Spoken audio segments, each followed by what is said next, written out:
All right, at this time, I'll call this special meeting of the Board of Education to order at 6:04. And we have a new secretary here tonight. Would you introduce her for us so that she can take roll call? Absolutely. We have Laura Mangiafico. Laura took over for Alessandra. She started last week. She has incredible amount of experience and is working her tail off trying to catch up on everything, and we just threw her into the fire tonight by having her take minutes because Lisa's on vacation. But she has done them in the past, and so I'm fully confident that she will be fine and will be recorded. So, All right. Laura Mangiafico, everyone. Welcome and thank you. So do you have a list? If we usually just go around and do roll call, but looks like we're all here, so. Except for Kelly. Kelly's not Franklin's Oh, not here. she won't be here for the first part, that's right. Okay. So you can go through and read them if you'd like, if you have it. Mrs. Cantwell, Here. Mrs. Cloutier, Miss Franklin, She'll be here later. thank you, Mrs. Kelleher, Mrs. Lamberson, Mrs. Post, Mrs. Russ, Here. Mr. Schumann, Mr. Zambrowski, Dr. Macri, Here. and Mrs. Demaro. Here. Thank you. All right, thank you. Approval of the agenda. We have 2 items on the agenda for this evening, and it's to interview the candidate for the Cromwell Middle School Assistant Principal position and also candidate for Special Education Supervisor. Both are proposed to be held in executive session. Is there a motion to approve the agenda? Motion. By Alan. Is there a second? I saw Matt. All in favor? Opposed? Abstentions? Motion carries. The agenda is approved. And with that, is there a motion to go into executive session? Motion. And we'll also be inviting in Dr. Macri and Ms. Demaro. Catherine made the motion. Is there a second? I saw Kelly Cloutier. All in favor? Opposed? Abstentions? Motion carries. And we are in executive session at 6:00.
Okay, sorry about that. All right, we just have 2 items to vote on, and then we'll come out of this meeting into the next meeting. So the appointment, possible action for the appointment of the Cromwell Middle School Assistant Principal, Andrea Middlebrooks, who the board interviewed just now. So is there a motion to approve? Is there a second? Dipty? All in favor? Opposed? Abstentions? Kelly's. Oh, Kelly you're not was- on the list, so yeah, that's fine. Kelly's abstaining? No, Okay. she's not in the attendance. That's true. You're not in attendance till the next meeting. Okay. Motion carries and it passes. Congratulations and welcome, Ms. Middlebrooks.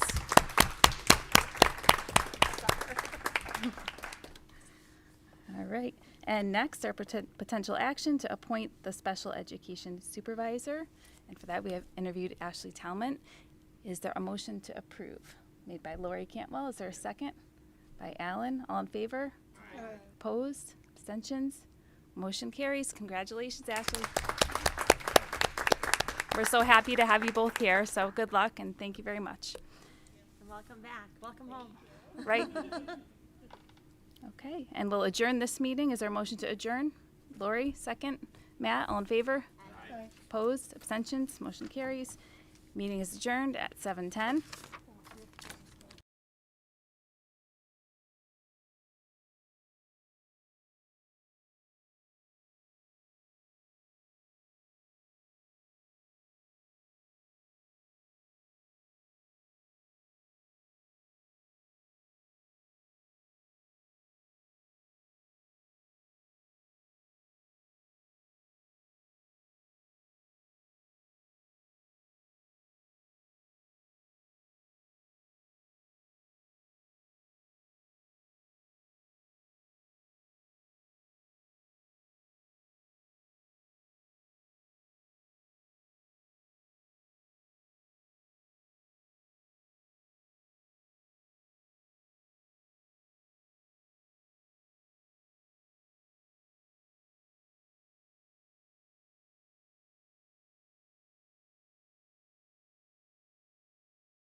10 p.m. tonight. Sorry for the delay, everyone.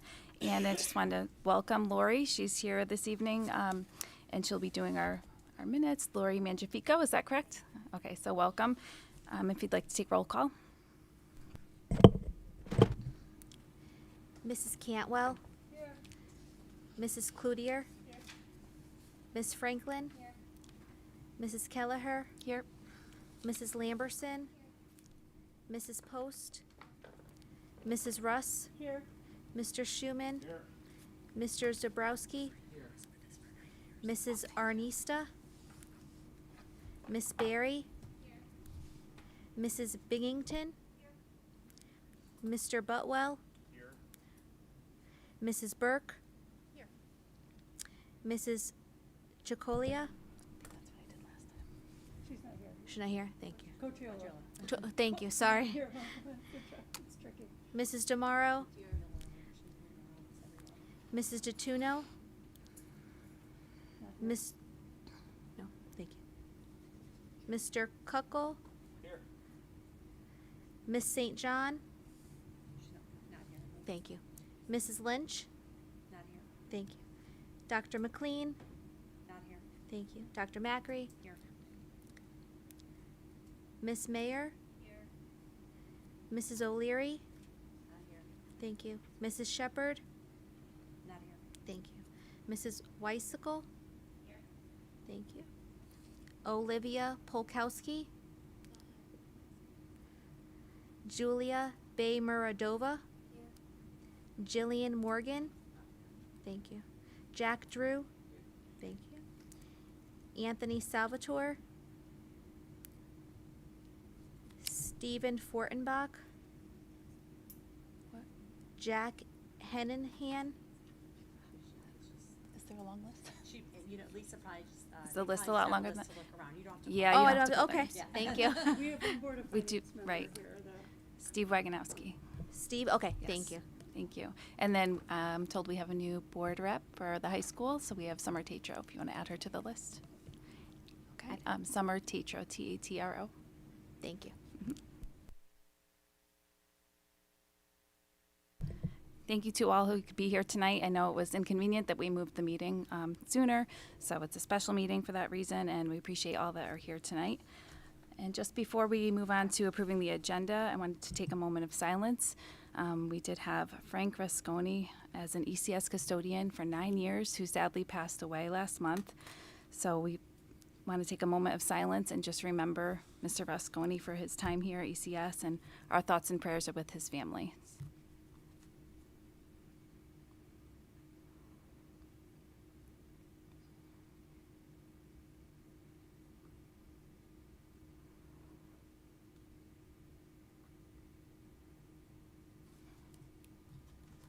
Okay, thank you. And we'll move on to approval of the agenda, additions, deletions, and since it's a special meeting, we're not able to make any additions or deletions, so I'll accept a motion to approve the agenda as it is. By Lori, is there a second? Alan, all in favor? Opposed? Abstentions? Motion carries. Agenda is approved, and we'll move on to celebrating our faculty and staff, and for this, who will be introducing Ms. Shaw? So we are starting off with, I'm sorry, Food and Mrs. Shaw. Nutrition So Ms. Coordinator? Burke. Ms. Burke, okay.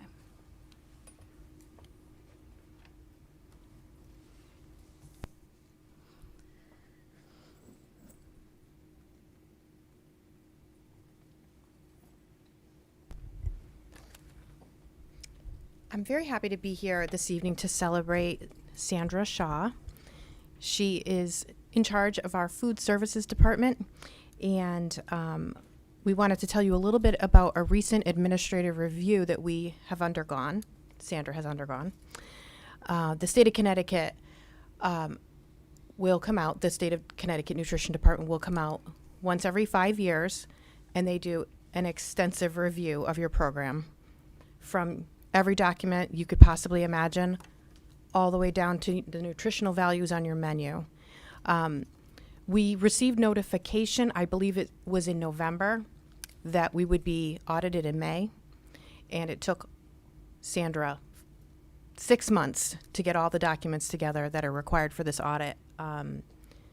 upwards of over 70 documents needed to be uploaded, and an additional 2-inch binder needed to be provided for the 2 auditors that came in from the state of Connecticut to look through our entire program. I just wanted to talk a little bit about the exit conference that took place at the end of the audit. The audit was basically 2 days on site, and then a third day they left us, but we're still working on the audit. So a couple weeks afterwards, we had an exit interview, and our 2 reviewers, who are Terry D'Angelo and Susan Fiore, we had got on a call with Dr. Macri and myself and Sandra, and there was a surprise guest there. It was Shannon Yearwood. Shannon Yearwood is the Bureau Chief of Child Nutrition, and she's also a Cromwell parent. So usually when Shannon Yearwood is invited, it wasn't a good audit.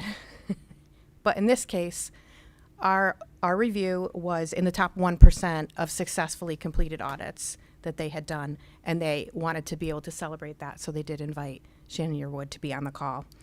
So we're very proud of that.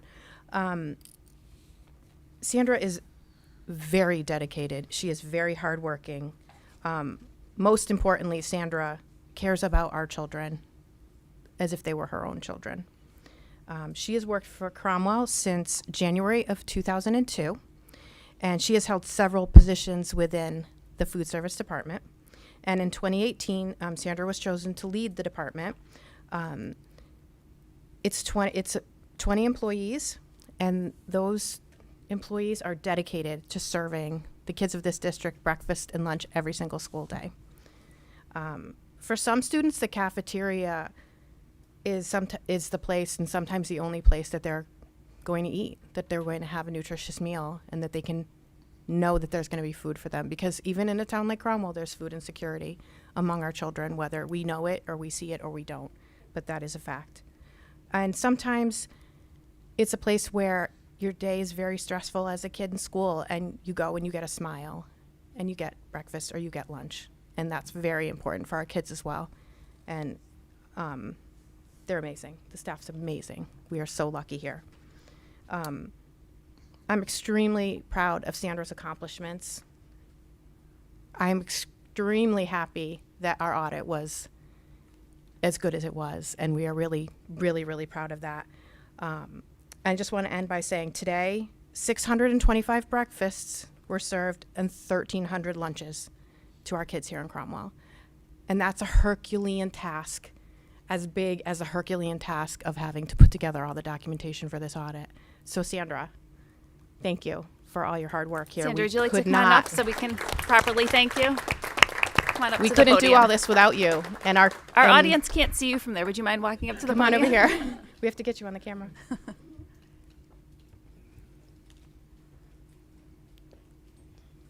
Thank you. Thank you. Thank you. I love my Cromwell kids. Yeah, They're like my kids. and Sandra's been here since, January of 2002. My motto has always been that you treat the child that comes through the line as if they're your own child. So, Thank you so much for all that you do for us every day and to run this program. And I mean, I don't even want to cook every night, so I can't imagine doing it all day long. So thank our you very ladies much. love, our ladies and gentlemen love what they do, so. Great. Thank you you. very much. Appreciate it. Thank you, Anne. I think it's also just quickly important to know that before Sandra, like many other things in our district, took over the food services department, things were being done, but they were not being done as well as they should have been, which always means it affects our children. And since Sandra has been in the role that she has right now currently, we don't have to worry as far as who's getting fed, when they're getting fed. Do we have a staff that's qualified to do the job? Sandra takes care of all of that. She starts taking calls early in the morning until late at night, and if the freezers are broken, she gets those calls too. But it also is important in the review, and everything that Ann said, I can't repeat, obviously, because everything is true. But it's important to note that they said that the food service director did an excellent job in preparing for this comprehensive administrative review. A great deal of care was taken when completing the USDA menu worksheets for both the breakfast and lunch programs, and the documentation provided supported compliance with the meal pattern requirements. Thank you, with 2 exclamation points. And they would not start the meeting until I actually was in the meeting, and it was really nice to have Mrs. Yearwood, who happens to be one of our parents, in the meeting as well. Most of the time, like Ian said, they're doing these reviews, and I may or may not have been in one before, and they're not always as successful as ours is. So kudos and thank you to Sandra for everything that she does for our students and our staff every single day. Agreed. Thank you. All right, we'll move on to celebrating our students, Cromwell High School, and for that we have Mr. Kuckel.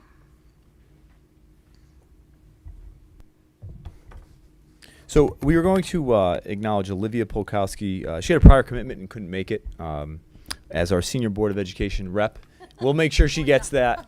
And is still going to speak kindly. You know, she did serve on the board. She was a member of our cheer team as well here at the high school, very successful cheer team at the high school, and she was a class officer. And, you know, ultimately, and I'll share the same things with her tomorrow, you know, the thing that will stand out the most with me, with Olivia, and what I will miss the most is she is just such a genuine good person. Always a smile on her face, always in a good spirits, always bringing up other people and supporting other people around her. So she will absolutely be missed when we look at, you know, as we lose seniors to graduation.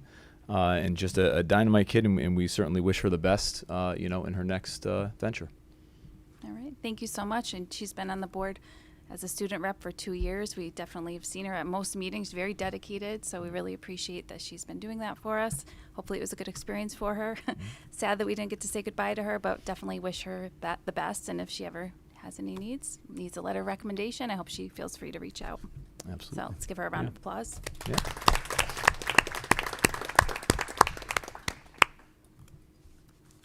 All right. Moving on to correspondence. Dr. Macri, do you have any? So we were sharing this. You do have the letter, Yes, right? we do actually. Yeah, I do. So last night I received an email and I forwarded it to all of you. We received an email from the Director of Operational and Process Planning from the Department of Administrative Services. And we, as you all know, hit a roadblock with our CMS building project. We were expected, the first referendum was 58 million. Next thing we know, it's about 72 million. And we were told that we would only be reimbursed under General Statute 10-285 for about 39.6% of our project. So we went back to the state and begged, and a lot of people lobbied for this. Arcadis, I'd like to really thank Arcadis. They're our construction manager, Rosanna Glenn, the entire building committee, Senator Lesser, Representative Carpino, and we did something unprecedented, although it was precedented because I think they just did it for another district as well, right before, at the same time as us. And the state has approved our request to update and reflect the district's reimbursement rate from 39% to 49%, which is going to save the town a few $1 million, which is excellent because obviously we know that there are more things that the town has to do besides take care of our schools. So this is unprecedented. Receiving this letter was like hitting the lottery last night. It was just so exciting. And this truly was a joint effort between the town, the community, the school system. Everyone was involved. And I just couldn't be more pleased because I say it all the time that if we actually work together and we spend more time working together and figuring out how we can do this, we could move mountains, and we did. We did something that that the state has never done before. So in this situation, it's a huge win for the community of Cromwell, and it's a humongous win for the students of Cromwell, which obviously we all care tremendously about. So congratulations, and I'm excited to share this from David Barkin, the chief architect. Oh, I'm sorry. I thought you were going to read it. Okay. Oh, no, do you want me to read it? No, It's no, very- no. it's I very- just thought you were I going to. Can we summarized put it in the minutes, though? Yes, included in the minutes sure. for everyone to read. So we're definitely thrilled about that, and the building committee members are over the moon about it, as you'd expect, and I'm sure they'll be sharing that at their meeting tomorrow night. It'll be talked about a lot. It may have been shared all over Facebook already, but people are excited. Okay, moving on to public comments. Before I read the rules for public comments, is there anyone here who would like to share a public comment? Okay, please come up to the podium and I'll read the rules for public comment. Individuals are welcome to address the Board of Education for up to 3 minutes each during the public comment portion of the meeting, but board members will not generally engage in dialogue. The Board of Education chair may, at his or her discretion, extend the time for public comments. Speakers must come to the podium and share your name and address. To facilitate efficient sharing of your comments, we encourage you to share any comments you may have about instruction, discipline, or learning materials first with your student's teacher, then principal, and followed by the superintendent, before bringing the comments to the Board of Education. However, if you do not believe your comments have been addressed appropriately, or if you believe they should be shared with the Board of Education for any other reason, please feel free to do so. Any complaints or concerns about individual Cromwell Board of Education employees should be directed to the superintendent and the Board of Ed in writing, rather than in public comments at Board of Education meetings. All comments must not include personal attacks, and comments cannot be discourteous, threatening, vulgar, or otherwise inappropriate. The board chairperson may, at his or her discretion, curtail any public comments or terminate any such individual's privilege of address at any time if they violate any of these rules, violate reasonable standards of decorum, are boisterous, or are repetitious. The Board of Education reserves the right to limit public comment to particular topics. The Cromwell Board of Education values the well-being of our students and families. Those electing to make public comments at a board meeting are strongly discouraged from sharing identifiable information of their children in such comments, including but not limited to name, age, and learning ability, and are also reminded that any comments made during a meeting will become a permanent matter of public record that may be accessible by individuals in the future. As such, any person making public comments during a Board of Education meeting is solely responsible for the information they choose to share. We kindly ask that you consider the privacy of your family and your children while making comments. And with all that, if you'd like to state your name and address, you have the mic. All right, thank you. I will recite what you just told me. Hi, I'm Jessica Lamb, 12 High Ridge Road. I'm actually here for 2 reasons tonight. The first, and I don't see this person in the room, but I saw them on the agenda, so I'll try and be very vague because I don't know. I don't want to give away any surprises. But there's a teacher that I know you wanted to recognize this evening, a Teacher of the Year. And I just want to acknowledge that this person is so well deserving of it. I've seen him in action through the eyes of a 7th grader. And when, if any of you have children about that age, you don't get a lot of information, I don't think. But the fact that he spoke to my student and touched his school experience is so meaningful. So I just want to echo that recognition for this teacher. He's pretty amazing, and I know he does other things just, beyond teaching social studies. So, and I know there's a product of his track team here tonight as well. So I just wanted to acknowledge him. The other reason I'm here tonight is to speak for another parent who couldn't be here in person, who wanted her comments read aloud. So it's for Heidi Venetianer of 34 Hemlock Court. And she says, "Dear members of the board, I'm writing to state a grievance about the amount of half-days on the calendar for the 2023-2024 school year. There appears to be no rhyme or reason as to the days of the week and how many half-days there are going to be in a particular month. It's not so easy for parents to arrange childcare around this schedule. The month of October has 3 half-day Wednesdays in a row. November and March have 4 half-days, including 2 days in a row for parent-teacher conferences. Children are losing out on a tremendous amount of learning hours. I did the math, and when the hours are added together, the children will be losing the equivalent of 2 weeks of time in the classroom. And this is not including delayed openings, early dismissals that might happen due to inclement weather. I've already spoken to the board about the struggle for special needs children in the middle and high schools who cannot receive daycare or after-school programs. These children are not able to be left home alone, and parents cannot afford to take this time off of work.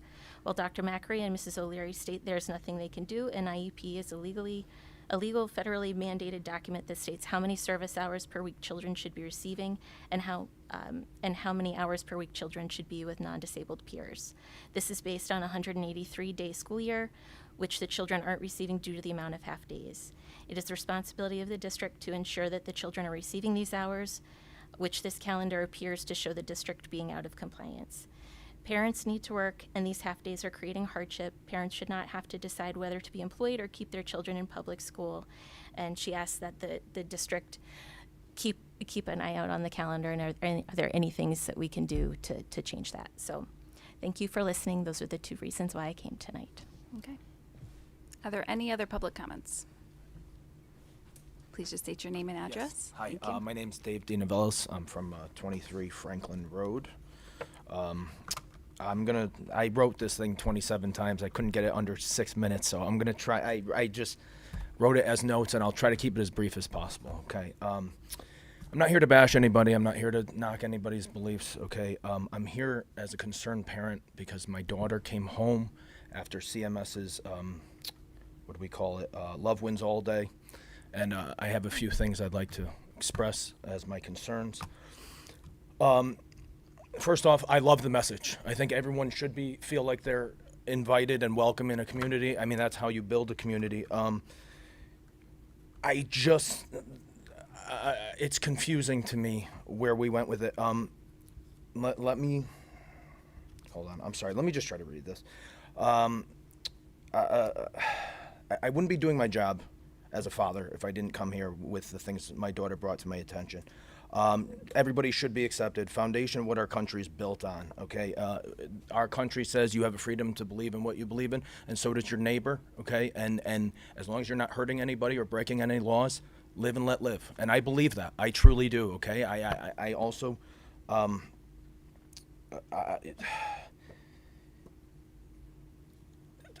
Love Wins All Day is about celebrating everybody, right? But I didn't see any autism awareness. I didn't see any racial diversity awareness. I didn't see religion, cultural. I saw one thing push. I saw rainbow colors. We didn't choose school colors. We didn't choose the colors of the American flag. We chose rainbow colors. I think we know where that's directed. Let me see. Can I just stop you for one quick second? Sure, And say, yes. Did you express this to Mrs. Cochiola? I assume it's the middle school you're referring to. I did not directly. I got to be honest with you. I work like 70 hours a week. I'm very disconnected from the real world, so I tried to take any opportunity I can. No, I didn't, but I know many people who did. I just figured this is an opportunity for me to reach as many people as quickly as I can in one sense. I understand that maybe reaching her directly, but I feel like where I'm going with this is more of a board thing, and like I'm asking you guys to play. All right, to I be- meant just ensuring you're following the chain of command before you come before us, but if you have a few more things you can add to it. Yeah. next week. Again, I'm not even bashing her. I think she's excellent. Okay, the few run-ins I've had at the middle school, she's been wonderful. So I can't even fault her. Okay. Again, I want it to be a district-wide thing. So, the issues that my daughter brought to my attention that made her very uncomfortable. And my daughter loves school. I mean, she's a high honor kid. She loves school. Okay. Teachers wearing the flag, I have a problem with that because, again, it doesn't matter what it represents. It's an ideology. So replace the flag with any other flag, swastika, anything. It's not appropriate, right? We're pushing an ideology. Okay, number two, handing out stickers. I heard of one child who was approached by a teacher. Would you like a sticker? No, thank you. Teacher said, what's wrong? You don't like my kind. In my opinion, that is a teacher openly soliciting their sexual orientation to a minor. I don't know where that stands as far as sexual harassment, but it's very uncomfortable. And if it happened to my child, I would not be pleased. The first period video that I'm sure everyone knew about gender ideology and sexual orientation. My daughter is very accepting of everybody. She has been since long before she knew what transgender was, okay? That's not the issue. The issue is I wasn't notified that there was going to be a video until after it had already happened. And honestly, I like to have an open dialogue with my child, and I like to be there as her parent, and we have open conversations. But the fact that I can't have that conversation until after it happens, and I have to speed up my parenting so that Google and YouTube don't beat me to certain punchlines, it scares me as a parent. So again, just a little more back and forth with the parents, knowing that there would have been a video would have been great. My daughter is friendly with everyone in the community, including children who identify as trans, because again, from the time she was little, we have taught her to not see differences. See why you are alike, get along with people based on how they treat you, treat them how you're treated, right? Okay? If you see the good in somebody, that's all you need to see. So, All right, Mr. Dinavellis, I do need to stop you there because we've gone well beyond 3 minutes. Okay, but I appreciate you being 30 here, seconds. and I do think that if you reach out to the administration, they'd be more than welcome to answer your questions. I really apologize. Like I told you, this was like a 10-minute speech that I tried to get down to I 3. understand. I have like I can 3 feel your points. passion. I know you're coming from a good place, Okay, but okay, we do and- need to. Last sentence. Okay, here's my, for the Board of Ed, okay? The culture war is nasty and toxic. I'm not asking you to take a side. I'm asking you to stay neutral and protect the innocence of our children. Okay, in order to, if you have to sexualize a child in order to teach acceptance, then I don't think you understand how to teach acceptance. That's my opinion. Children as young as 10, 11 years old in 6th grade, it's not an appropriate topic of conversation as far as I'm concerned. Again, there's so much more, and I wish I could have gotten it all, but thank you for extending it, and thank you for hearing me. Thank you. Okay, and as you know, we don't respond to public comment, but if you'd like to, That's feel fine. free to reach out to either myself or Dr. Macri, and we can Yeah, talk again, with you offline. this is my first time. I'm No worries. so not involved, and I wish I was more involved. And obviously, I'm going to have to start getting more involved. I respect you all. Okay, I really do, and I think you all play such an important role in my child's development. Right? All of that I'm asking is, let the parents have the say first. Okay, let the parents decide what they want to teach and when they want to teach it and how they want to teach it as best as we can. Be open to ideas and concepts, but like, again, the way we're going about it is very uncomfortable for me. That's all I'd like to say. As a Okay, town got it. community, Thank you so I'm much. sorry. Are there any other public comments this evening? Okay, hearing none, we'll move on to report from our student representatives. And this evening, let's start with Julia, the high school. Cromwell High School hosted the annual Senior Night Award Ceremony where students were presented with cords and scholarships. CHS also hosted their annual honors breakfast. We participated in our second ever field day this year and everyone had a wonderful time. We had activities such as kickball and inflatables. Thomas Pierre, our student council president, spoke at the Memorial Day parade and he did an amazing job. Student council held elections and announced the class officers for the next year. For sports, it was a great season for athletics. For boys tennis, Sharon Manick received Player of the Year and First Team All-Conference. For girls tennis, I received Second Team All-Conference and Olivia Lusitani received Honorable Mention. For golf, Jack Wise and Dylan Rozick received First Team All-Conference. For boys lacrosse, Eric Treglia received Honorable Mention. For girls lacrosse, Lena Riley received First Team All-Conference, Lauren McCarroll and Danny Precourt received Second Team, and Hannah received Honorable Mention. For baseball, Connor Slifer and Ethan Usal received Second Team All-Conference, and for softball, they're doing really good right now. Lily Kenny, Victoria Wytrack, and Grace McFarland received First Team All-Conference. Melina Signorello received Second Team, and Emma Rivera got Honorable Mention. For track, they also did really well. Jaden Wynn, Michael Anderson, Jared Semper, Naz, Andre, Rashawn Rankins received First Team All-Conference. Dylan Bathrick, Lucas Witkowski, Jovan Marrero, Davion Lovelace, and Kai McLarney received Second Team All-Conference. That is a lengthy list. Congratulations to you. And if anyone is interested, I do know that most of that is also, I believe, listed in the newsletter that the high school sends out, thankfully, because I would never remember all of that. But congratulations to all. And I see you have an understudy with you today. Did you want to introduce? Great. Well, welcome. Thank you for being here. All right. We'll move on to the middle school. So our sports also happened. Baseball and softball ended, but track had their states over the Memorial Day weekend. So the Cromwell Middle School track team faced 8 hours at Manchester High School against the top teams in the 15th Annual Connecticut State Championship. We had tremendous success. The boys 4x800 team consisted of me, James Daigle, Brody Day, and Jack Brex. We are in third place. The boys 4x4 consisting of Eli De La Cruz, James Daigle, Brody Day, and me. We earned third place again. The boys 4x100 consisting of Jaden Augustin, Rafael Mendez, Zaire Brown, and Brendan Russ earned points for the track team for their eighth place finish. The girls 4x1 consisting of Addison Soltez, Natalie Suez, Ayana Bennett, and Grace Hartley also earned third place. Nyla Ryder also repeated her success last year and earned 7th place overall in the shot put. Finally, Nariah Esdale was also able to earn 8th place in the entire state despite only having practiced the 55-meter hurdle for 3 days. The track coaches, Ms. Middlebrooks, Mr. St. Ange, and Dr. Bosworth would like to thank all the athletes who spent a hard-fought day with us and to the whole team for a wonderful season. The Unity Club.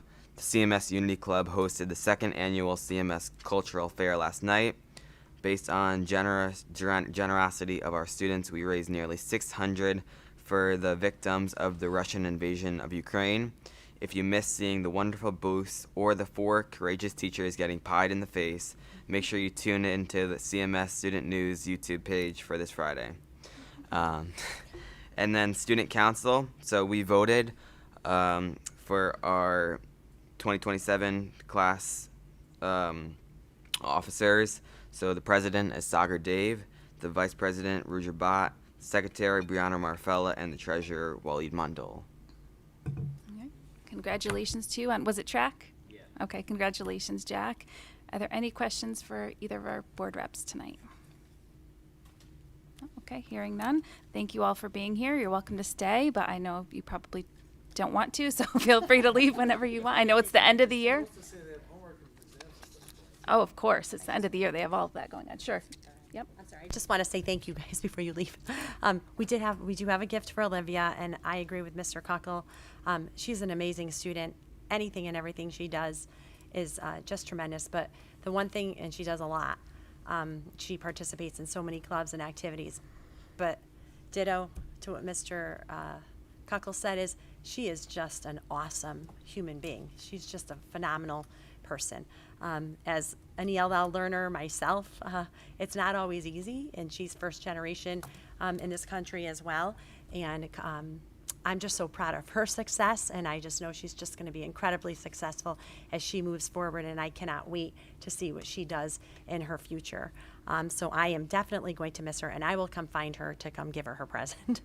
And then a quick thank you, because I know Jack and Jillian are ending their little tenure with us as well. And I've seen you both grow so much, especially you, Jack, because you've been with us for a while. Thank you so much for your participation. It's so great to hear everything that you share with us, and I hope you all know that it's important for you to voice and talk to us just as much as you sit here and listen. And I look forward to seeing you in the high school, and you may have your nameplate. So you don't take this because it costs too much money and we don't have it, but you but you may take this with you, okay? And we thank you very much. And then I'll go find Jillian tomorrow and give her. And Jillian, again, amazing student, and you've seen both of them. They just are incredible students, athletes. Everything they do well. Jillian can't be here tonight because she has a lacrosse game, a state conference game. So she wanted to make sure that she could get her nameplate, and she asked me how she can get it. And I said, well, Jillian, lucky for you, we live in the same building all day long, so I'll give her hers tomorrow. And welcome to summer. We're excited to have you, and I'm sure Julia is going to be a great lead for you. Thank you. I'd echo everything that Dr. Macri just said, and good luck in the high school. Thank you for everything you've done. We really appreciate having you here. Okay, next is report of liaisons from the Town Council, Board of Finance, Cromwell Middle School Building Committee, and Fields Committee. Town Council, I don't believe we have anyone here this evening, but we do have Mr. Waganowski. Did you have a report you wanted to share? Great. Board of Finance, that is. All right. Good evening. Good evening, our school officials and Board of Ed. I just want to give you a couple updates on a few things. Sorry. If it's attached, Jack, you could just have it. We could afford another one. I bye. There you go. Thanks, Nice Jack. BoE prize. Nice job, Jack. All right, I want to give you an update on a few things, primarily on the budget process we just went through and where we ended up, and then a few other smaller items as well. And then if you do want to ask any questions, I'm happy to do that, certainly. So we had budget deliberations in early April, April 4th and April 10th. Some participated from this room, and we knew they were long meetings, but we did end up, I think, with a good outcome, in the end. As well, I don't know if everyone knows that the Cromwell Fire District, also goes through their own process, but it's separate from the process that the Board of Finance manages. So we manage the town, the debt service, and then the Board of Education, and the Fire District has their own piece. So as part of the outcomes, the town budget went down by 1.5%. They did get the benefit of being able to use ARP money for some capital projects for this year. So that helped that, end up that way. The debt service did go down by 8.7%. We had some debt end off. As you know, you take out debt for 10 years or 15. At some point that debt ends and you stop paying it. Now we did in this year's budget, or the coming budget, we did put away some money to help support the school funding, the new school as well. So I think that's going to work out well, kind of be a nice down payment, in that process. So I think that's a good thing, certainly. And then the Board of Education budget ended up with an increase of about 6.3%. The Fire District ended up with an increase of about 13%. It's a smaller budget overall, but that's just where their numbers ended up. So in addition to all the budgeting process, the town of Cromwell went through, as most people who live in Cromwell know, a reassessment of your home values. All the commercial properties and all the home values went through a reassessment. This happens every 5 years. It's a state mandated process. Every 5 years, it's sort of a light touch. Every 10 years, it's much heavier. We'll do much more canvassing and coming out to your house. This year, they didn't do that. So what can happen in these reassessments is sometimes when they add up all the residential properties and look at their change in value and look at the commercial property, those two things together form all the taxing grand list into the town. Well, the way it ended up is the average house in Cromwell went up about 24% in assessed value. The average commercial property went up 10%. So what that means is that the residential side is getting a bigger shift of the taxes going forward until the next assessment happens in 5 years, where it could change back. We'll have to see how that goes. So in the end, for a typical house in Cromwell, I guess the numbers were it's $290,000, but they got reassessed at $360,000, and then you take 70% of that value. And as the numbers ended up, the typical house, or that average house, so to speak, in Cromwell, will see their taxes go up about $645 for this coming year. Commercial, like I said, a little bit less. If commercial had been more balanced, maybe with residential, you wouldn't have seen that. And again, that is a complete average number. The numbers are all over the place. Some houses, believe it or not, went down in their assessment because of just where they were. Most didn't. And then there are some houses that went up considerable, 30, 40% even in some cases, and obviously their taxes will be higher, as well. So that's that piece, and we can stop there. Does anyone have any questions on that? Make general sense? Just want to give you some idea of what that process was and what the outcome from that was. Okay, a few other quick items then. The town, although I can't guarantee it, I do believe there's going to be a surplus in the town's budget this year for a couple different reasons. Taxing ended up coming a little bit stronger than we thought. A couple operational things might be a little bit better. Their investment income from on the cash we have is a little bit better. So we'll find out next month. They weren't prepared to give us an update in the May meeting, but hopefully at the end of June we'll have a better idea where that'll land. Which again is just good for everybody, because again, we want, not to necessarily want to tax and then be able to have the money as a surplus, but if you are going to end up having a surplus, then we can use that money for other things, whatever it might be, whether it be school needs, town needs, or something, something else. We did discuss in the last Board of Finance meeting the request for a facilities assessment, really for the schools and some of the fields, as well. I'm hopeful that that's going to go in front of the town council in their meeting coming up soon. And one of two things could happen. Either they'll say, yes, we want to go ahead and go forward with that assessment and then start that ball rolling, which could lead to a couple good things, potentially being in a better position to get grants, in the near future or long-term future, or using it just for a general assessment so we have a better understanding of what's going on with the schools. If they do, hopefully approve it, I'm hopeful it would go to the Board of Finance by end of June and we would approve it there. If it goes to town council, and the town council says, well, wait a second, We want to look at it in part of a bigger view of sort of capital planning for the whole town. And unfortunately, it may sit there for a little bit, and we can only, and I know I'll personally try to push it along as best we can to try to get it through that process, to get to a decision. And again, it may be a little bit delayed after that. So one of those two things could happen, just don't know yet, but hopefully it goes in front of town council, you know, this month soon. And then the last item, we should hear, and now with the news, you know, Dr. Macri just shared, you know, with getting the 39% to 49%, one of the things we have to do is figure out the bonding, you know, for the new school. And I'm not a bonding expert necessarily, but just a high level give an idea of how it works. There'll be what they call bond anticipation notes, or bands. That'll be done sort of in the first year. And I think the way I understand it is you actually, in essence, bond more than you need, and use the money from that to help sort of pay the interest in the first year. And then the second year is when we'll actually do and create the real bonding, you know, which might be a 20-year bond or something like that. And that's when you really go to market, and then you go ahead and figure out what that bonding is going to look like. Now, we know interest rates have moved all over the place. We'll see where they are when all this kinds of happens. You know, I don't really know for sure. No one knows. We'll have to see. Hopefully they'll stabilize or start to go down when we actually try to go to market for the bonding. For the bond anticipation notes, that probably won't be true because we'll be doing it this year. I don't expect to see rates go down. And we'll have to just see what they are, you know, and hopefully they'll be favorable to the town.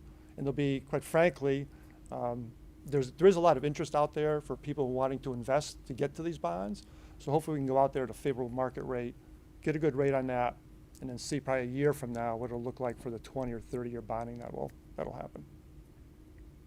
And that's my update. Any Catherine, you have a questions? I see question? a question over there. Hi, Steve. Hi, Taylor. Just, first of all, thank you. I watch, if I'm not there, I'm watching all your meetings. I'm so grateful that they record them now for us to go back and see. Of course. But this I know has been happening because I've been either there or watching, but I think it's very important for everybody who lives in town to understand this. And I think you did a phenomenal job of laying it all out very clearly. I am a numbers person, so I like it anyway. But my question for you is, when we go out for the bond for the new school, we've had the AAA rating for, I'm not sure how many years, maybe 5 years now or longer. At least is that. it a lot longer? Yes, okay. yes. I know the town worked hard to get to that. Is that going to be, how favorable is that towards us in going to get an effective interest rate? Sure. For a favorable interest rate, I should say. Sure, for the yeah. bonding. If you do look, if you happen to look, not everyone does, if you happen to look at what other towns even in this state are doing in terms of going out to bonding, I would say at least 3/4 are not even AAA rated. There's a lot of AA's that go out, you know, for bonds, you know, and the like. I think if you're at least AA or AA plus and AAA, you're generally going to be in that band of getting very favorable rates. So when you start getting into that lower, either single A, the AA minus, you know, that's where potentially you're going to have to pay a little bit more. So by example, most bonds going out now, they're paying a 5% coupon, maybe 4.5. AAA, we might be able to get 4.5, 4.25, A minus, those kind of, might be in the 5 kind of range, if that makes any sense. Again, we have to see when it goes to market, so don't hold that, but that's just to give an idea of how that might work. Were there other questions? No. Thank you so much. You're That was welcome. really informative. Really appreciate you being here. There's a lot of information to take in, and it's definitely nice to have you here and have the public hear, you know, an overview of what Sure. you've been working so hard on. So Great. thank you. Thank you. What? All right, so we'll move on to the superintendent's updates and responses to board red comments and some action items from our prior meeting. Dr. Macri. Okay, actually, I'll start with the facility study. I did go to the Board of Finance to talk about the facility study that we have requested. It is imperative. It's not, we have to have it done. We should be on a 3 to 5 year cycle. There's a public act, I can't remember the number by heart right now. I don't know if Ann remembers the number, we just talked about it today. There's a public act that requires us to check air quality testing, HVAC, and a few other things that goes officially into full swing January 2024, which requires us to use a facilities study to find out where we may not be up to snuff with our air quality and then put into place what we're going to do about it. So The facility study is imperative in that respect. I did talk to the Board of Finance about another grant, even though I was calling it security because I was exhausted. It's actually the HVAC grant, where the security grant we actually submitted and we're waiting to hear back. So there's money out there, quite a few million at the state level. In order for us to even apply for that state grant funding, we have to have a facility study and a capital improvement plan. And in order to do a capital improvement plan, you have to have a facility study. So there is an opportunity between August and December to apply for this grant. So for example, our boilers that I keep coming to about and saying they're breaking, we would be able to apply for that if this facility studies was completed and we started to work on our 5-year capital improvement plan. But it is a huge commitment from the town's perspective as well. Not only is the grant itself a huge task, it is because it's so we could potentially apply for so much money. It requires a building committee-like type of setup in order for us to determine what would be our priorities based on the study that's found. It also applies, the town would have to put in 50%. So let's say we applied for $300,000, the town would be then responsible to match it. And we're not 100% sure if we're there because obviously we know we're doing the school right now. However, it's imperative for us to know where we are. Also, NEASC accreditation. We want to be an accredited high school. And everyone asks me, well, what does that mean? What happens? If we don't have a 3 to 5 year plan, capital improvement plan for our entire district, our NEASC accreditation then goes into, we're not in compliance. We've already been told by the first report that Mr. Kuckel shared with you at our last meeting that that is something that we're delinquent in. So I'm very happy to work with Mrs. St. John. Like I said, you all know, I went to school to be curriculum and instruction, and the next thing you know, I'm looking at tiles and talking about asbestos and everything else, which I'm very happy to learn. That's what I chose to do. But we definitely need an expert in here to tell us what we need. It's excellent. We're getting a new middle school. We're elated, but we also know that ECS is going to need some work, and how much work can we possibly put in the work, or do we need to start from scratch again? That's a huge expense to the town, and it's not a decision for me to make. It's a decision for the town to make together. But unless you have a good foundation and true experts coming out and doing these studies, then we're just guessing. We can all look. We can look at the ceiling. We could, there are things that I notice and I say, oh boy, we need to fix that. To the naked eye, when our boilers are not working and it's freezing in the school or our air conditioning isn't working, we know those things. It's the bigger things that we can't put our eyes on. So we do need that facility study, and I know our Mr. Waganowski is in full support of getting this moving. He's actually been incredibly supportive, and so has the Board of Finance, and we hope that we get that support from the town council, because it will slow us down in many ways, if not. And I do have to actually talk to them because their next meeting is June 14th, which just happens to be graduation, so none of us can be there because we have to be at graduation. So if it ends up on that agenda, I won't have anyone for us to talk about the facility study. So I was going to send an email to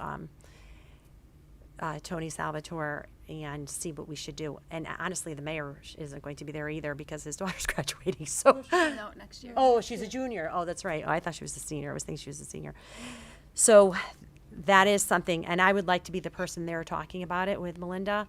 But obviously our graduation has to come first. So I will email the town manager and see what we should do in that respect.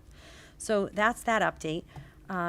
Childcare. I said that I would come back and give you an update about childcare. So for after school half days, in particular, trying to find childcare services for our students who are in the middle school and who may have special needs. I've probably spent myself and Mrs. O'Leary, a total of 6 hours investigating and looking for care. So these are the people that we've reached out to, spoke to, and I can let you know what they told us. We're not the only district in this situation. And in fact, I'm thinking about starting a business because I think this is an excellent business to start. The problem is that it's only once or twice a month. And we're talking about our students who have the most needs and require special services. So we have to have the right people doing the job. So we reached out to Effective School Solutions. They looked into it. We talked to them about what we would need. They said that's not a service they would be able to provide us. It is not cost effective for them, and the cost to us would be astronomical, and they don't even feel that they have the expertise to do it. At that point, I did ask for an estimate of what it would be if they could do it, and they said they are not interested because we did push the limit. I spoke to YMCA Kids Corner program, to Candace Crane, who I have an excellent relationship with, and due to the licensing laws, they cannot accept any students in their Kids Corner program, and they do not have the licensing for the next level, and they are not interested in getting it because they don't think that they can actually staff it. They're having a very hard time with staffing Kids Corner programs as they are. I talked a little bit about, the basics and students who may be sixth graders but maybe on the younger side. Is there anything we could do? And she said no. She said not legally. I spoke to Scott Kiris from Town Park and Recreation, if there was anything that they could do. Even talked about, if we could figure something out and offer something, in our school, if we were to find a space. And he said, unfortunately, he does not have the staff to do that program, and he doesn't have the level of expertise in his Parks and Recs program. And then Candace Crane did ask us to speak with Mark, which is another establishment. They have not called me back, so we don't have a response from them. And we have done all of this, and I have met with one parent through Zoom and reviewed everything and took some suggestions as well if the parent had any suggestions. So myself and Mrs. O'Leary did meet via Zoom to have this discussion. It's not that we don't want this. Of course we want it. We want all our students to have the support that they need. However, all IEPs are met, and if parents don't think IEPs are being met, there is a process. It's through due process that they would go through. And we have families who do go through due process if they feel that we're not meeting our students' IEPs. We take that responsibility and that legality very seriously. And at all times, all of our parents know that they can always call a PPT if they feel that we're not meeting their needs. However, I do believe that we are meeting our students' needs based on their IEP, and to the best of our ability. But there is a process that you go through if we're not. So we've done our due diligence, more than our due diligence, and there's just nothing out there. So we could talk next year about perhaps decreasing those days. We could go back to the 1 hour, even though we talked about not having the 1 hour. We thought the half day would be better, but maybe it isn't better. I think we start that conversation again in September and talk about what we want to do. They're in legislators are in legislative session right now. I can't even tell you how many education bills are coming out. We're the hot topic. Education is the hot topic. So I can't do anything. I have to provide specific PD. And one example, and I think it's hard for people to really understand this, there is required professional development to be an educator that we used to have to do. So for example, DCF training, I'll give you bloodborne pathogen and DCF training. Those take 2 hours. So the first day of school, we would take 2 hours. We would do those two, and then DCF became a mandate. That's another hour. Before you know it, we have sex trafficking is now another 2 hours, and it has to be done with either It has to. It can't be you're just watching a video. So what's happened with our professional days in the beginning of the year are they're completely used up by state mandated professional development. So now we want our teachers, and we have expectations of our teachers of being better instructors. And we have collective bargaining agreements with our teachers. So we have to either provide the time, or we have to decide if we want to go to a district of providing 180 school days, which is all we are really responsible for providing our students. But Cromwell provides 183 school days, which is excellent. A lot of districts do not have above 180 because every single day is hundreds of thousands of dollars. You have to remember how many people it takes to run a school system. So we can have that conversation too. However, a full day of professional development, we would love it. We'd love to be able to do it, but you would have to make a decision of two things. One, does that mean one less school day, or 2 less school days, or does that mean we go to the Board of Finance and ask for another 15% increase so that we could now have more school days? That's where it comes down to. So this isn't that it's going to waste. It's time that's needed. And this is the way it works in education. And I know it's frustrating for some people, but we do have collective bargaining units. Our teachers teach, they work hard, and we have to follow their CBAs. And that's why it becomes frustrating. I completely understand that it's frustrating. So this is something that we should continue to talk about come September, especially before we vote on the following calendar of how we're going to make this work, because it is definitely difficult for parents, and it's also difficult for staff. So I wanted to make sure I provided you that update because I said I would, and that it has not gone unnoticed or untaken care of. In fact, there's quite a lot of research has gone into it. Okay, so another thing I wanted to quickly give you an update on, because I said I would, is the SRO update situation. I spoke to our future chief, Captain Sifo, and they know that we need our SROs back. No one disagrees, especially with what has been happening. We have a security guard, and we're very lucky, as you all know, the process that takes. However, SROs do above the role and the responsibility of an armed security guard. Just the few things that have happened over the last month requires a big portion of our police force to come out and help us. When you have an SRO, the SRO has all of the history. So they know it, and they agree with it, and they understand it, but they are down 7 people.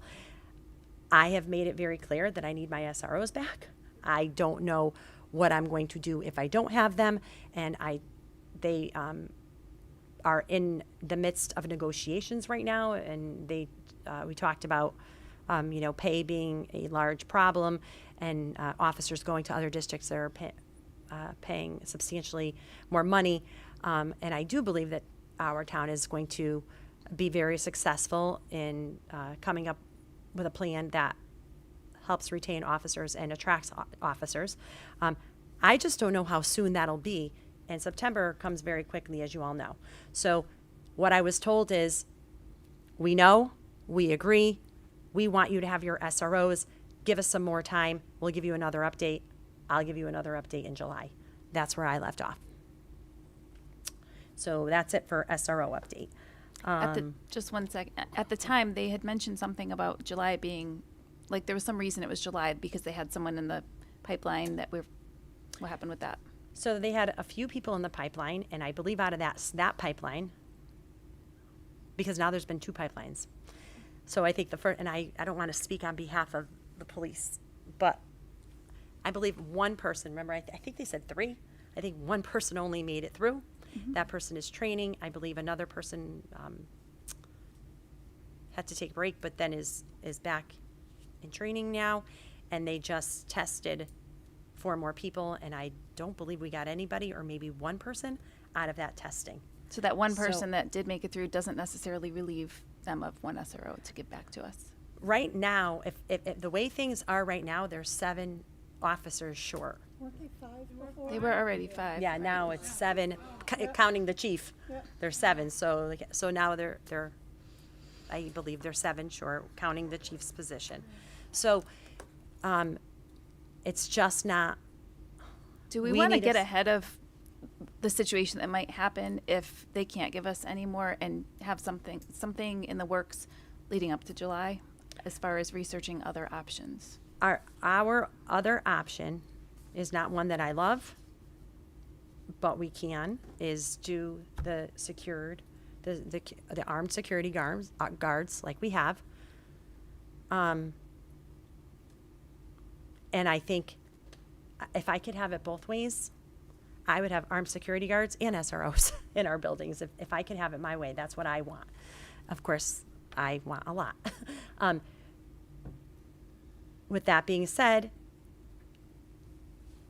security guards, armed security guards are great, but it's very different than an SRO for many reasons. Just the job responsibilities are different. Knowing this wasn't on the agenda, I'm not sure we should get too deep I into don't- it, yeah, but do you I want to just put it said on I'd the give you agenda an for update. July? I could, and you can give me direction of what you want me to do.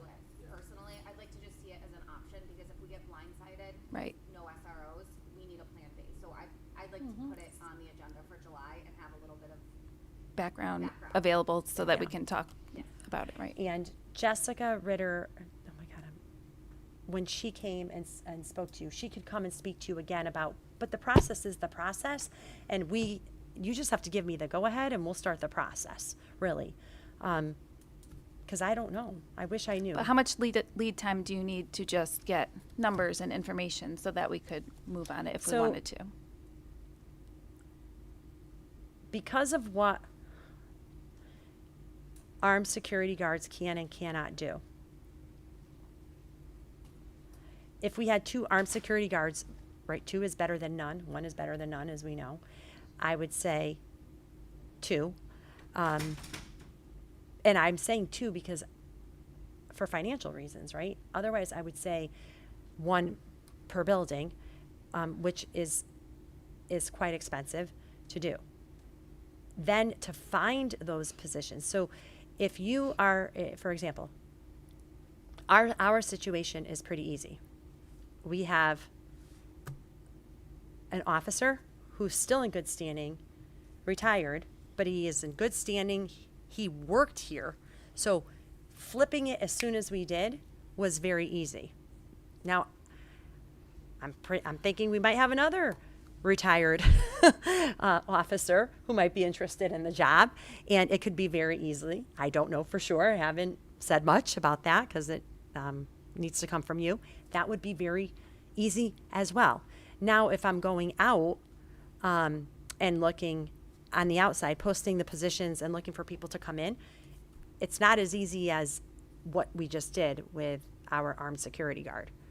It's a lot more difficult because we have to make sure they fit all those stipulations, and it's they just changed the law too. So if you are a retired police officer and you worked in that town,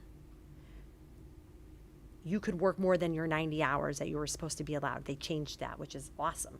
So that makes it a lot easier for us. The turnover is much quicker. This is something very, very, very, very, very new in school systems. So for me to tell you that I could do it quickly, I would not be honest with you. We need to do it. That's how I'll find out how quickly it could happen. And I would need our council's help the entire way. This is something that school systems are just newly getting into. This is uncharted waters for a lot of people. So you give me the direction, you say you want to go in this direction, and I will go in this direction. I will do it. I will post it. You can tell me where you want me to, look at our budget and where because we're only paying, remember, is it half, Ann, of one, or the full salary of one SRO? So we pay the full salary of one SRO. So.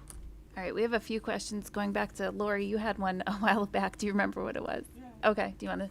But it was on a different I know, topic. but I feel like I'm throwing I don't want to forget you. I don't know if you want to finish this conversation first. And then You want me to go on to Matt then? Come back to you? I guess. Just don't forget about me. All right, Matt, go ahead. You had one too? It's more of a comment than a question. I think, honestly, I'm not confident that we're going to be able to get SROs back in the fall. The hiring process and what's been going on in law enforcement, I'm not confident that we're going to get SROs. I think we need to have another option on the table that we can act on quickly. And I know that that is asking a lot. But I would like to, in our July meeting, be prepared to take a look at what our options are, what those estimated costs might be. Estimates are fine. Obviously, we're not going to be exact. So that's what we were just talking about. So for July, I if would you like could to do have that for all, July. I yeah, don't think we can do ready that to tonight. go, and then And I think we go just we from put there. it on for July. We get as much information as we can, and then we go from there. Because we can't But do anything tonight. It wasn't on the agenda, Right. and there's no point. Okay. Did you have a question on that topic? Okay. Lori. Yeah, just a comment on the calendar issue and the public comment. So, just going back to when we did the calendar, we spent a long time agonizing over the hours, and remember when I added everything up. But we actually did not, at the end, when Dr. McLean went back and redid everything, it's not less time. It's just it looks worse because it's these big, so many half days. But when we time-wise, when we added up the hours, it came out to be the same as it was for this year with all the 125 dismissals or the hour early. So it's really not. We didn't cut the student time. You actually fixed it because at first it was more, and I remember But you first saying it was we- 11 yeah. hours, remember, and I So came they went back back and then and she changed redid it. it. Right. But the issue just is looks now for parents, which I understand what Heidi's saying, they're these big chunks of time.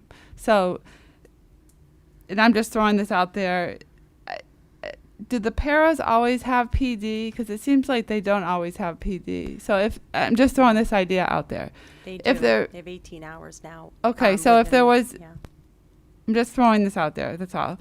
If there was days where the paras didn't have PD, because it doesn't always seem like they do, would that be an option where if there were students who were in this situation and they were looking for that, could we ask the paras to stay, is that something that we could look at, or is that not an option because you're saying they're always getting the They're PD? always- Yeah, and they just upped the restrictions for PD for paras and what we have to provide and how we have to make sure that we deliver that information to the State Department of Education. That's in a new rollout. So yeah, So you're saying are- on all those half days next year, the paras are booked? they're booked. Otherwise, that would have been a great fix. Right. I mean, I'm sure you guys would have thought about that Yeah. before you came here. That's the very first thing. Right. I know. I just was just. And that's what Scott said to me too. He said, "Can I borrow your pairs?" I said, "No, they're in PD." Right. I said, "You can't." So I just wanted to clarify that because we didn't cut. I think we did do the math as a board. I did go through all those numbers multiple times. It's not less time. It just looks like more. And as a parent, I get it. I mean, it does look like there's a lot all those half days, but the time did come out to be the same as what it was this year with the every week being an hour dismissal. And we basically went back to what it had been before, which was 1 half day a month, and now there's a couple where there's 2. But basically, we just reverted back to what was normal back then. So we tried to do our best to get things back on track, I think, in changing the days. Yeah, I mean, we can see how this year goes, and like you're saying, if it's not working, then we can come back, in the fall and maybe look at changing it back. But thank you for looking into all those options. And if anyone has any other ideas, obviously let Dr. Macri know. Right. I think the hard thing and it is very difficult. We are no different than any other district with professional development that is needed and required for many reasons. The only way we are different than some districts is what we offer in our collective bargaining agreements. In some collective bargaining agreements, teachers stay until, we already have some of this in ours, they stay later, but they get compensated. So we have to make a decision of nobody wants our students to lose out, but we also then, our Board of Finance was very generous, and I can't thank them enough, a 6.37%, just to keep our district going. These are things that we have to swap in and out because I can't break the law. I can't break the law as far as providing people with professional development that they have to have. And it comes at a cost, and I gave you some of the examples. We are no different than we've been over the past few years as far as hours that we are providing our students in education and instructionally. I know people are not always happy about it. I know it's difficult. I feel terrible for them. I wish there was something more that we can do. But as far as providing the hours and all of that, that is just not true. We are exactly what Lori said. Lori did the hours. She helped Carrie. They worked together. Carrie did it again. It's just the way it is right now in education, and I don't see it getting any better unless we are going to pay for it. We're going to have to pay for it one way or another, financially or in releasing our students. Was that the last topic for your update, Dr. Macri? Because I'm just I curious. actually wanted to have, because I can't do this for you, and we have, Mr. Kuckle has talked about, and we don't have to do it tonight, we could do it another night, about a parent CHS advisory, which has been really successful. To just have parents participating on a level of advising a high school is huge, because it's by the time you all know, if you have high school students, by then you're like, oh God, there's too many things going on, I can't participate. So we could have Mr. Kuckle do that tonight, just to give you an overview, or we could wait and do it on another night, if that's okay. I've been wondering about it too. I've seen it as an option, so I was curious. But if you want to save it for July, that's fine. It's up to you, Mr. Kuckle. Are you prepared to give an overview of what it is? And you have, okay, sure. Let's do that now. In listening to your senioritis podcast, there were quite a few takeaways, so I appreciated listening to that. That got me thinking about parent advisory. There must be yeah. some The good topics podcast there. has been, we look forward to expanding that next year for sure. So our parent advisory group, we started that. We're in year 2 of it, and it's been off to a great start. We have a dedicated group that ranges anywhere from 10 to about 16 parents, all grades covered, who attend these meetings. And really they start out as, I give, all right, here's what's going on at the high school, here's what's happening, and we open it up for discussion in terms of if they have questions about what's going on. And then one of our topics is always, what can we do to make the high school experience better for families and for students? And, it's during those sessions that we get a lot of valuable feedback. And, there's a lot of small things that we do, and we change how we do based on that parent advisory group. And sometimes those changes happen the next month because, parents bring a perspective that I don't have, and obviously we all don't have in terms of they're seeing what's going on at home. Sometimes those changes take a little bit longer. And some of the things that we've looked at is just how we communicate out about clubs, activities, and so we've taken a lot of things into account, and they've been rich conversations and rich discussions. We have not had an advisory meeting that's gone under an hour. It's usually an hour to 2 hours that we spend talking, and it goes by very quickly. But again, the feedback they give us is just so valuable to what we do. And even I go back to last year, it was something very simple, and you might not think much of it, but it was March, and we had our homecoming popping up. And so we had 9th grade and 10th grade parents on that parent advisory who were like, my kid has no idea what a homecoming is, what to wear to a homecoming, right? We took those little things that we took for granted, like what is this event, which made us turn around, and we were able to push out, communication, like a basic communication to kids and families about dress protocol and what to expect. And there's a lot of those types of small communications that come from that group that we have. And, we had our last meeting in May, and we'll look to, continue that next year. And, essentially that group is just so incredibly valuable to our high school experience and how we improve things for our students and for our families. Because, one of the things that I think we're aware of is that, high schoolers maybe don't talk as much at home. And so, it's kind of helping with that communication and being more transparent with families and what they need from us, so that way they can better support their child. So there's some things that we've done on that end, and we'll be doing next year on that end. So, for example, big change next year. We have a calendar finally on our website that is somewhat functional with our new Cromwell website that we're updating. And we're going to have club times on there after school. So families will be able to know, like, oh, one, when my child says they're at chess club, it actually is meeting that day. But you'll be able to see that and know what's happening, what's going on. We have our athletics tied there now as well. So it's much more convenient for families to find out more information about our extracurricular activities and things like that. So again, small change, but a small change that it did take a parent advisory group to talk about, to say, hey, I don't know when this group's meeting, that group's meeting, and so we've gotten different feedback on that. We've made some changes.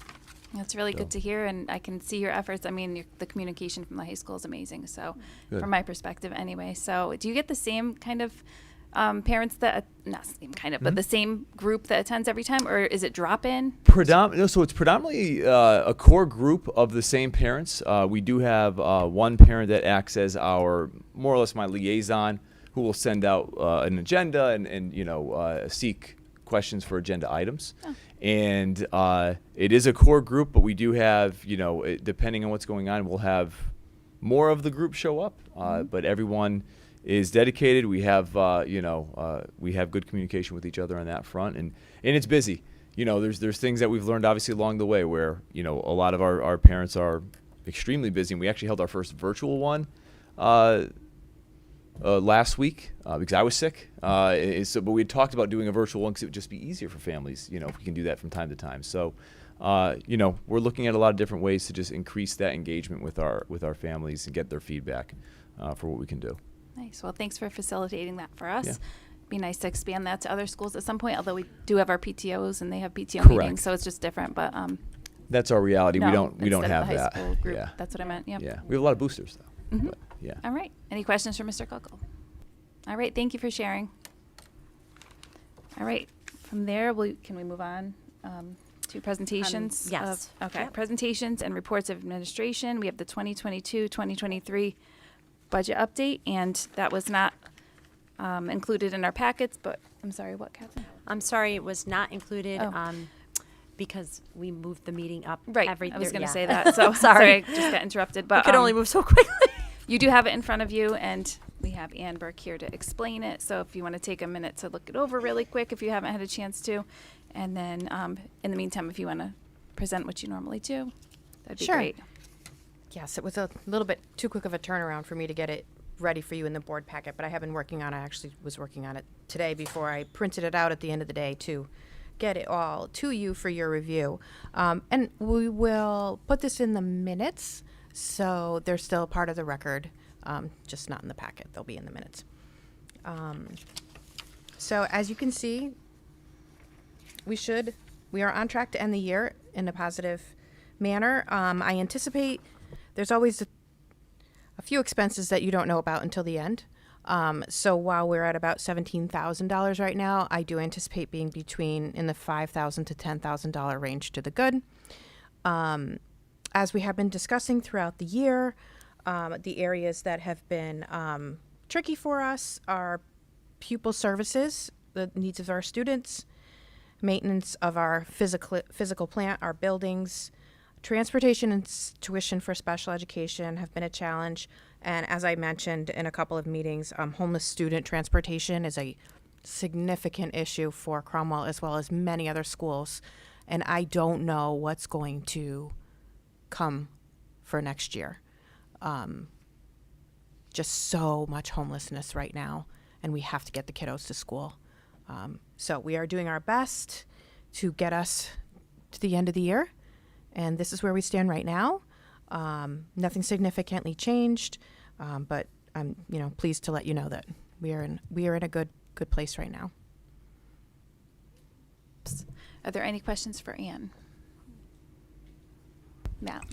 Just a quick one. Under the pupil services, seeing that's gone beyond what we had anticipated. Yes. That's related to the ESS program, primarily? These are really needs of the students. Okay. Students that are in district, as well as students who are have chosen to go to magnet schools. Their services have increased, and part of it is ESS. I mean, ESS. ESS is kind of the one that kind of helps us. I was going to say ESS is actually that would be Has higher allowed probably if not for ESS. Exactly. Okay. Exactly. So I wouldn't say that is why Well, that I number mean, is the way it it's- is, but it it's- is a contributing factor. Okay. Yes. And then for when we talk about tuition, that's really where we're seeing things like magnet schools and stuff like that. Yes. Not so much. While we do have a number of students that go out to the magnet schools, primarily the tuition on that line is special education outplacements. If you remember back in the budget, there's a separate page all the way at the end that kind of talks about non-special education tuition. It's a relatively small portion of that, so I would say that is special education tuition and not magnet. Okay. Thank you. Mm-hmm. Any other questions? Okay, thank you for your report. Next on the agenda, we have old business, an update on the Cromwell High School Mental Health Awareness Club, which we had on the agenda last month or last meeting, and we're gonna, I think, hear some more information about it. Mr. Kuckel, that would be you, I guess. Actually, We don't have to approve do you it, want it's me to just an update. Yeah, I could quickly do it. It's actually not a club. It happens during advisory. There's a mix-up in paperwork. Okay. This is happening during advisory during the day. The teacher's not applying for a stipend, so forget about it. Okay. Well, thanks to her for running it anyway. Okay. Under new business, Teacher of the Year, District Teacher of the Year, Mr. Stephen St. Ange, who, since we changed the meeting, probably wasn't able He to wasn't attend. able- No, unfortunately, that's too he bad. could not attend because we changed the meeting, and he will be here either in July or August. Oh, okay. So we'll just table that. All right, Class of 2023 post-graduation plans, reference A, B, and C in your packet.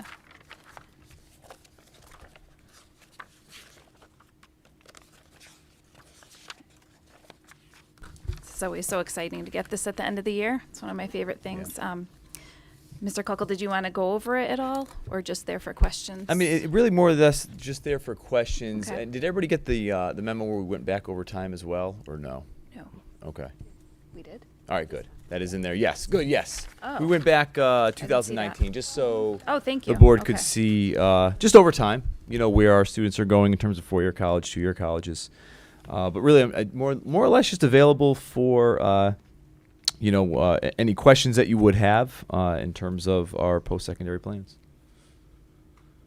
I love that table that you put together. I've always wondered that. I think we ask that almost every year, so Yeah, I appreciate this. we do. Just take a second to look at it. Any questions from anyone else? Kelly? More so just a comment, just congratulations to the graduating class and also a big thank you to the individual who's going into the military. Okay. Jen had a question. I also had more of a comment. So I was, happy to see great schools on here, kids venturing out. Look, that was all great, but I was actually really excited to see the increase in trade schools. There's such a shortage of anyone working in trades and such a need. And we saw like Bristol Tech, Lincoln Tech, NTech, which is HVAC, electrical training programs. Not everyone wants to go to college. It's good to see that students are going into the trades. That was just awesome to see. And we were happy to see that as well because we've pushed that with students that we know have that interest.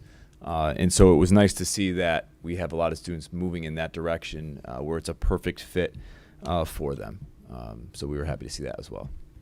It also looks like students going straight to employment decreased, so maybe some of the ones that would have gone straight to employment decided to take up a trade, which is Correct. encouraging. And we even have a collaboration for students actually still in high school next year where they it's a program out of Goodwin College where when they're done with that, they can actually then get a job in manufacturing at roughly $80,000 a year. So, there's more of that happening.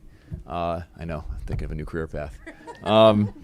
We have that happening as well. And that's really, there's all of those places are doing that. When we went to the Wesleyan Career Fair, same thing we saw, Electric Boat offering summer internships to graduates and then looking to hire them immediately in the fall. So, Great. that it's moving in that direction and we're, trying to network as best as possible to get students those opportunities. I did notice one thing that stood out to me. I was shocked at the number of students accepted to UConn because all you keep hearing is that students are not being accepted. But I was going to ask that. Does that include a lot that are starting out at a branch and then Yeah. transitioning Yeah. to? But still very strong numbers, though, for us. Yeah, of course. At the University of Connecticut, yeah. Mm-hmm. So just another comment. I think it's because of the environment that's been created, especially with the shops that you have here in school and just the way the students have all come together post-COVID in a positive way. I know a number of the kids that are going directly into trade school, and the other kids were normally may have been frowned upon. A lot of the kids are super excited for them and proud of them and impressed and just cheering them on. They're very, very, very proud of their classmates that are going directly in the trade because they know exactly what they want to do in life, and those kids are proud of them. So Yeah. So it's if you great think student about support. Capstone Absolutely. that we visited, was it yesterday? I can't remember. Skipping Yesterday, my I think days. it was yesterday, So it yeah. was really cool to go around and look at all the kids' Capstone projects. And I will tell you, two that stood out to me, and I could have listened to them all day. It was two students who were talking. I mean, one was incredible. Mr. Borgia helped them build their project. They did it with him. They talked, and it was just fascinating, and they were so into it. They'll be on the website soon. Lisa's on vacation, so I couldn't put their picture on the website. And then another student who I think I spoke to for about 15 minutes about cars, and just the difference in, fuel engines or so many things. He had a PowerPoint presentation. He used the entire board. And then Mr. Kulkle comes along and he says, and I'm like, oh my God, I just learned so much. I mean, he truly knew in the ins and outs. And it was just funny. And he said to Mr. Kulkle something like, something about staying out of the hallways and staying in class. But in my head, I'm thinking, this is what he knows. This is what he loves. This is what he's trying to get out because this is what he wants to do. And let me tell you, he really he's going to be amazing at what he does and so both of these, it was 3 kids and then another student, and clearly talking about trades, and they wowed me at what they knew, and then everyone else is trying to figure out what they want to do, where I felt like these kids really knew what they wanted to do. It was really nice to see. So yesterday was a very successful day with our capstone projects and talking to all the kids and seeing what they came up with, some really great ideas and a lot of things on mental health. We're going to hopefully have a lot of psychologists and psychiatrists in our future someday soon out there because our kids see the need. Yeah. Yep. All right. Any other questions, comments? All right. Thank you, and we look forward to sending them off next week. Oh, yeah. No, we don't. Not everyone. Yeah, not everybody here. Not if Yeah. you have a child that's graduating. We won't talk about it yet. All right. Moving on to action C, a stipend approval 2022-2023, reference D in your packet, and it is for, I assume, one that we approve each year. This isn't a new club, it's the art club. I'm assuming this is, it is new? No, it's not new. Okay. Just So we just little need to approve mistake. that one Just need to approve stipend. it, yeah. Is there a motion to approve it? Motion. Catherine, and I saw Jen, second. All in favor? Opposed? Abstentions? Motion carries. The stipend is approved. Action item D, approval of minutes and motions from the May 9th regular meeting, reference E in your packets. I believe we were all in attendance at that meeting, so is there a motion to approve those? Who is that, Kelly? Okay, second by Dipty. All in favor? Opposed? Abstentions? Motion carries. The minutes are approved. Item E in your packet is a human resources personnel activity, reference F. Any questions on that?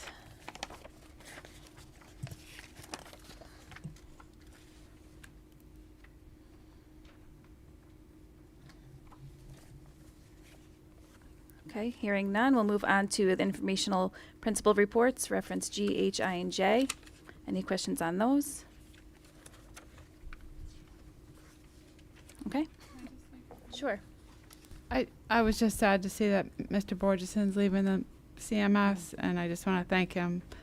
He was great, and sorry to see him go. Agree. We'll definitely miss him. A loss there.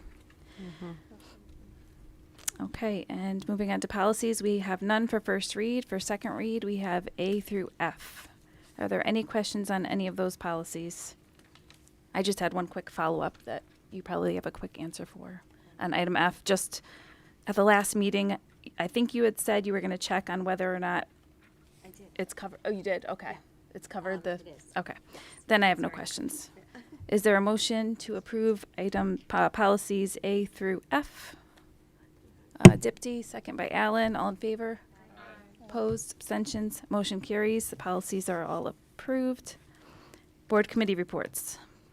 Is there a policy committee? No, we were supposed to meet tonight, and that will be moved to, do we know when? No, it's not. It's not going to Not be in the scheduled month yet. of June. So Okay. I guess we'll have to. I'll connect with you and see Okay. when you want to reschedule it. So September.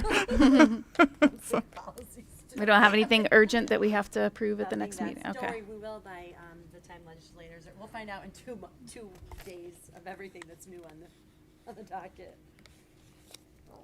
All right, and Facilities and Technology Committee, reference Q. This must just be the minutes. Okay. And you gave a overview of that tonight, so I think we're all set with Facilities and Technology. Right, Jen, unless you have anything to add? Okay. Topics for future agendas and possible action to approve additional topics. Anything from anyone?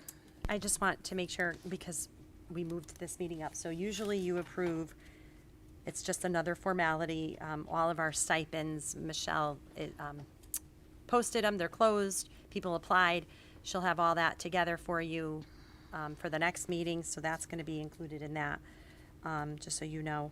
Okay. And then also, we have to go into executive session so that you could review, I give my self-reflection, and then, I review the 3 directors' contracts with you that are singletons, so that you know what the extensions are. Okay. So those just need to be added to that agenda so that you know we will have an executive session. And then we also that night. added the SRO.